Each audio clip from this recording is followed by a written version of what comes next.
Hi, everybody. Welcome back to the Comstock channel. I'm Marlon Bowling with you.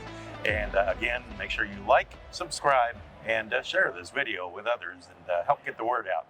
I am talking right now with Mark Wilson, and he is the Secretary/Treasurer for the U.S. Greens Council, and he's a farmer from Illinois. Yes, that is correct. Where at? It's a little town called Toulon, Illinois. It's 45 miles northwest of Peoria. Just a town of 1,300 people. I raise corn, soybeans, some hogs, and a few cattle. So, in this position, it's not like you're a full-time.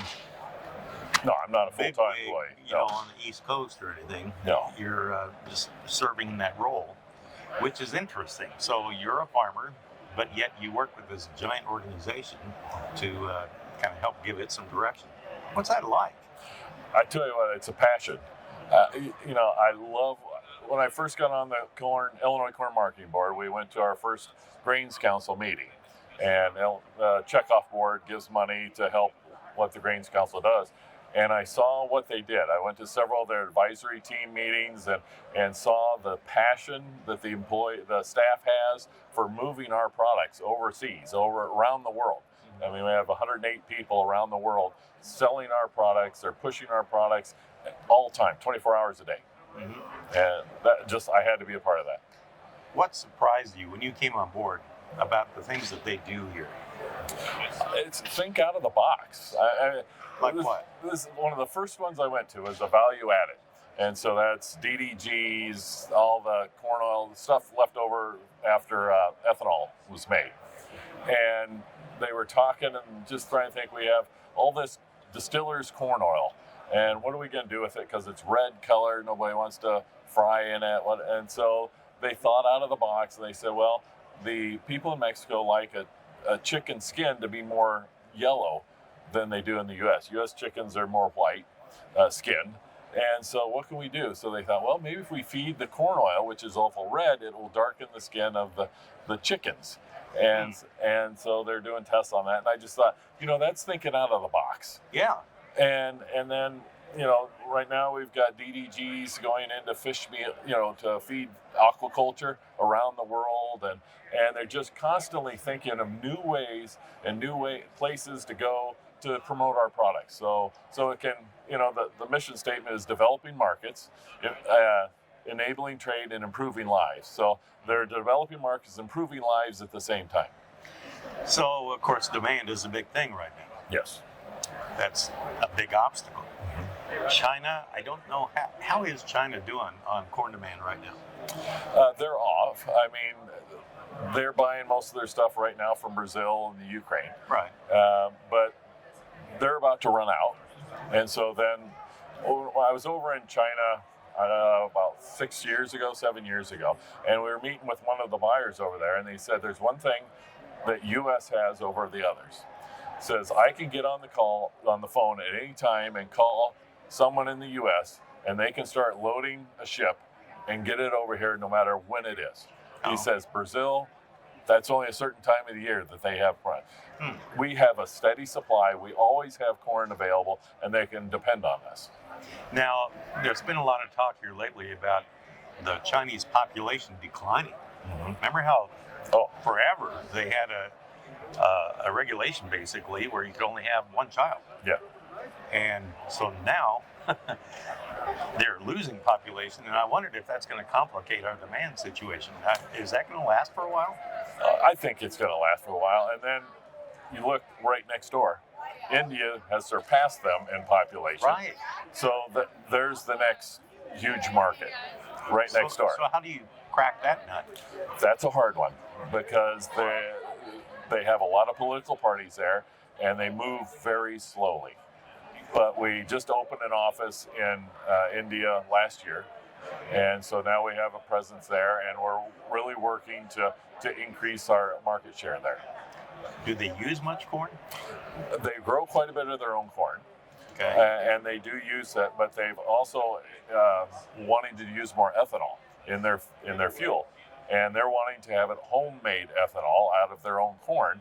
So they will use up pretty much their corn stocks making ethanol, and then that will leave they have to import corn to feed their dairy herd and other animals. Really? Yes. Now, you work not just with corn, right? Corn, sorghum, barley, ethanol, DDGs, corn gluten meal, all that kind of stuff. Really? Okay. Yeah. I know we had a sale a while back of some grain sorghum to China. Now, they are pretty big consumers of Yes. grain sorghum historically. I don't know how they're doing this year. How are they holding up there? I'm not sure. I'm more on the corn. I've been on the corn side more. I pay attention from my background. But they are increasing again. I mean, for a while there, they were huge on our sorghum. And then they cut back a little bit. And then I think they're building back up now because they need more cheaper feed for their animals. So how do we dig out of this marketing hole right now? I mean, everything seems to be hinging on the lack of demand. Well, we got a lot in the bin. Yeah, and I just saw that our corn exports are up 36% over last year at this time. And I saw also that Mexico is going to be a record corn sales this year to Mexico. And because we're already, with what's on the book, and we still got 6 months left in this marketing year, what's on the book and what's already been delivered is over what we had last year over the entire year. So there's going to be more going to Mexico, and so we look at that as really being a start. And there's other countries. We just got back from Senegal, Africa. We went there in December. And I'm not saying this is going to be a market that's going to take this year's corn or next year's corn. It may be 5 years, maybe 10 years, maybe 20 years. You got to start somewhere. But you got to start building that relationship, because here's a country that right now the average person eats less than 40 eggs a year. So that's less than 1 egg a week.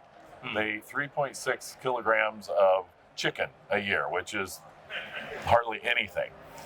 And so we have a training program in Morocco that teaches people how to raise their own chickens, layers, broilers, how to raise them properly. Then we have another school in Tunisia that teaches them how to feed properly. So the countries can send people that want to raise chickens to the school to learn how to do it. And we actually visited a farmer that went to our school in Morocco and learned how to raise. And now he's got, I think, over 6,000 birds, layers, that he is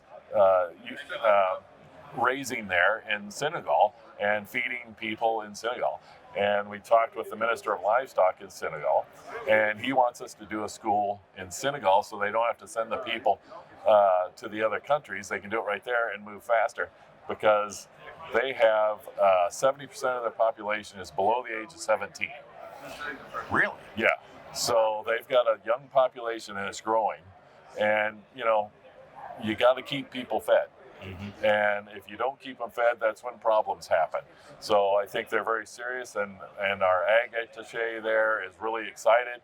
We took our whole officer team there, and we went to a feed mill, and the head feed mill guy had been to our school in Tunisia to learn how to properly mix rations, and they started importing DDGs after he'd been there. And so like I say, it's on a small scale because they bring in a container and they put it all in bags and they store it in bags. Everything is in bags. They don't have bulk containers. But, this is a start. Mm-hmm. And we just got to keep working at it. And we don't, Vietnam is getting to be a big market for us. Really? Yes. They have aquaculture. They have beef, dairy cattle, all that kind. And that's really starting to grow in our market share there too. So we have to look at singles and doubles. And, if we hit a home run every now and then, that's something. But we got to go to those little markets and try to make up and just find what we can find everywhere. A couple of years ago, there was a big deal about Mexico said they wouldn't buy any corn that was GMO. Now, I believe there was kind of a narrow niche in what they were white corn. Wasn't it for It's food? White corn, yeah, It was for the food tortilla corn. market, yeah. Yeah. Whatever became of that, is that still an issue for us? It's still an issue. The USTR has had a case going against them. Yeah. And so that is meeting, and I think they're going to meet here in a month or two, or I don't know when, maybe this summer. And Canada, Mexico, and the U.S. will get together. They have a panel that goes over this because they signed that agreement, USMCA, that they would follow scientific evidence. And so we consider that what they're doing is not scientific at all. And so we're pretty confident when it goes to this panel that this will get reversed. And plus they have an election coming up, and we don't know how the new president is going to deal with this. So number 2 yellow is okay? Yes. As far as them buying it? Because they have been big buyers, and I've been worried maybe that market would. No, number 2 yellow is mainly going for corn, for feed, for animals and that kind of stuff, or industrial starch uses and things like that. So that's not a problem. So for our viewers out there that are watching this podcast and this video, maybe you can explain, how do you get your funding to actually do all this stuff? How does that work? Okay, so the U.S. Grains Council is made up of a lot of checkoff boards from across the country, corn checkoff, sorghum checkoff, some barley people, and then also we have members that agribusinesses, ethanol plants, Syngenta, corn, all the Corteva, all those people also buy memberships. And so then also we have on the government side, MAP and FMD, which is through the farm program. MAP is Market Access Development. FMD is Foreign Market Development. Okay. And that is through the Farm Bill. It's been like $200 million since 2006. It has not increased in that time. And all the cooperators like USEC, which is the soybean export, almonds, anything we export takes a part of that. And so then coming up now, we've been wanting to get that doubled. We've been trying to get that. The Farm Bill is kind of hard to get anything increased right now. So the USDA just came out with the RAP program, Regional Agricultural Products Promotions. I think that's what it is. Hard to remember all those acronyms. But that is also, it's a 5-year payout. And over those 5 years to spend each of those payouts. So it's a 10-year project, and they can be used in regional markets that are not China, it's not Mexico, it's not Canada. So it's trying to get into the other markets like we were talking already, Africa and all those things. And so that's going to be a big boost for us. So we've applied for that. It's grants. It has to be matched on a 1 to 10. So they'll give $10 for every $1 that we get in. They'll match it. And the MAP and FND we're getting already has been matched also. But we get more than enough to match that from the checkoff boards. Well, I appreciate you coming in and explaining all that. There's a lot going on. Oh, yeah. And I'm very impressed. That's a lot to have on your plate and still try and farm full-time, too.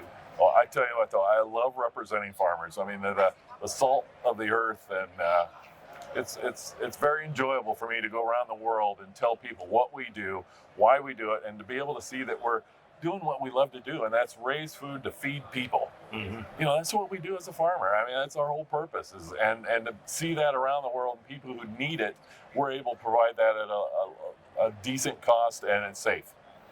And we're efficient. Yes, very efficient. Yeah. Best in the world.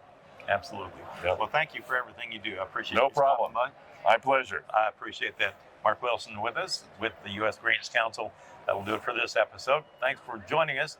For producer Breanne Hendrickson, I'm Marlon Bowling. Catch you next time on the Comstock Channel. Thanks for joining us on our Comstock YouTube channel. Don't forget you can also find us on Facebook and TikTok as well.